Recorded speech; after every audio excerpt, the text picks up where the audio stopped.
ශ්‍රී Lanka cricket ආයතනය විසින් ගිවිසුම්ගත ක්‍රීඩකයන් සඳහා නව සංශෝධිත ආචාර ධර්ම පද්ධතියක් හඳුන්වා දීමට කටයුතු කරලා තියෙනවා.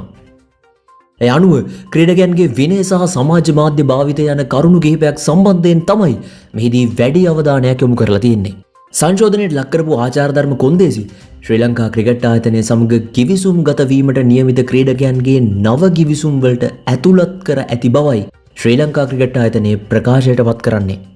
ජාතික කණ්ඩායම නියෝජනය කරන ක්‍රීඩකයන්ගේ වෘත්තීමය භාවය නගා සිටුවීම වගේම මානසික යහපැවැත්ම පිළිබඳව මෙහි වැඩි අවධානයක් යොමු කිරීම මූලික අභිප්‍රාය වුණු බවයි ඔවුන් වැඩිදුරටත් සඳහන් කරන්නේ.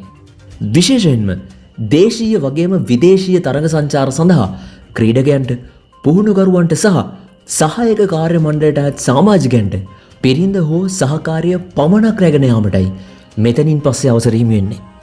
ඒ වගේම දේශීය සහ ජාත්‍යන්තර තරඟවලදී වගේම සමාජ මාධ්‍ය භාවිතයේදීත් අනවශ්‍ය ලෙස භාෂාව හැසිරවීම තහනම් වන අතර ඒ වගේ අවස්ථාවක කිසියම් ක්‍රීඩකයෙකු හෝ පුහුණු කාර්ය මණ්ඩල සමාජිකයෙකු වරදකරු වුවහොත් කණ්ඩායමේ කළමනාකරුට ඒ සම්බන්ධයෙන් කටයුතු කරන්න සම්පූර්ණ බලය හිමි වෙනවා. යම් ක්‍රීඩකයෙකු හෝ පුහුණුකරුවෙකු ශ්‍රී ලංකා ක්‍රිකට් ආයතනයට පැමිණෙද්දී හෝ පුහුණු සෙසිවලට එක් වෙද්දී හෝ ජාත්‍යන්තර සංචාරවලදී සැරසී ඉන්න ඇඳුම් සම්බන්ධයෙන් අවධානය යොමු කළ යුතු බවට මේ ආචාර ධර්ම සංග්‍රහයේ කරුණු ඇතුළත් වෙනවා. ඒ වගේම නව ආචාර ධර්ම සංග්‍රහය මගින් ජාතික කණ්ඩායම සමග ගිවිසුම්ගත වුණු ක්‍රීඩකයන්ට කරාබු පැලදීමෙන් වැළකී සිටින්නත් දැනුම් දීලා තියෙනවා. ශ්‍රී ලංකා ක්‍රිකට් ආයතනය සමග ගිවිසුම්ගත වුණු ක්‍රීඩකයන් සඳහා සමාජ මාධ්‍ය භාවිත කළ යුතු ආකාරය සම්බන්ධවත් මේ ආචාර ධර්ම පද්ධතිය මගින් අවධානය යොමු කරලා තියෙනවා. එහිදී ක්‍රීඩකයන් සමාජ මාධ්‍ය වේදිකා ඔස්සේ පළ කරන වීඩියෝ, ඡායාරූප සහ සටහන් මගින් ක්‍රීඩාවේ ජීව ගුණයට හානි කරන දේ සිදු නොකරන්න වග බලා ගන්න කියලා උපදෙස් ලබා දීලා තියෙනවා. ඒ වගේම ක්‍රීඩකයන්ගේ ප්‍රතිරූපය අනවශ්‍ය ලෙස ප්‍රවර්ධනය කිරීම සඳහා මීට පස්සේ සමාජ මාධ්‍ය සමූහයන් හරහා සිදු කරන බලපෑම් වලින් අවසර හිමි වෙන්නේ නැහැ. සමහර ක්‍රීඩකයෝ ඉන්න ඕනේ, සමහර ක්‍රීඩකයෝ ඉන්න ඕනේ නැහැ. මේ දේවල් සංවිධානාත්මකව වෙනවා නම් මේවා මෙතනින් පස්සේ වෙන්න බෑ කියලයි ශ්‍රී ලංකා ක්‍රිකට් ආයතනය ප්‍රකාශ කරන්නේ.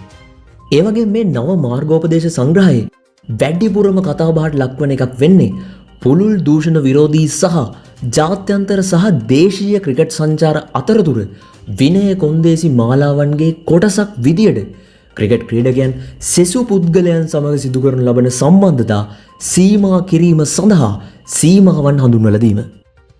මේ පියවර ගැනීමේ අරමුණ වෙලා තියෙන්නේ ක්‍රීඩකයන්ට බාහිර පාර්ශ්ව වලින් එල්ල වෙන බලපෑම් අවම කරන්න වගේම පෙළඹවීම් හරහා කණ්ඩායමේ සංවේදී තොරතුරු වෙනත් පාර්ශ්ව වෙත ලැබීමට ඇති අවදානම අවම කරන්න. යනෝ තරඟ සංචාර අතරතුර අනවසර පුද්ගලයන් සමග අන්තර් සම්බන්ධතා පැවැත්වීම මේ නීති සංග්‍රහය යටතේ දැඩි ලෙස අධීක්ෂණය කරනවා. ක්‍රීඩකයන් සඳහා සංශෝධනයට ලක් කරන ලද ආචාර ධර්ම සංග්‍රහය ඇතුළත් නව ගිවිසුම් මේ වන විට ලබා දීමට කටයුතු කරලා තියෙන බවත් ඉදිරියේදී ක්‍රීඩකයන් ගිවිසුම් ගත වීම සිදුවනු ඇති බවත් ශ්‍රී ලංකා ක්‍රිකට් ආයතනය ප්‍රකාශ කරලා තියෙනවා. ඉතින් මේ නව මාර්ගෝපදේශ සංග්‍රහය ගැන ඔබේ අදහස මොකද්ද? පහලින් කමෙන්ට් එකක් එකතු කරන්න අමතක කරන්න එපා. ඉතින් Wisdom Plus LK අපිව subscribe කරලා එකතු වෙන්න, ඒ වගේම notification bell එකත් click කරලා අපේ හැම අප්ඩේට් එකක් එක්කම දිගටම රැඳිලා ඉන්න. එහෙනම් අදට ගිහින් එන්නම්. ඔබ සැමට සුබ දවසක්.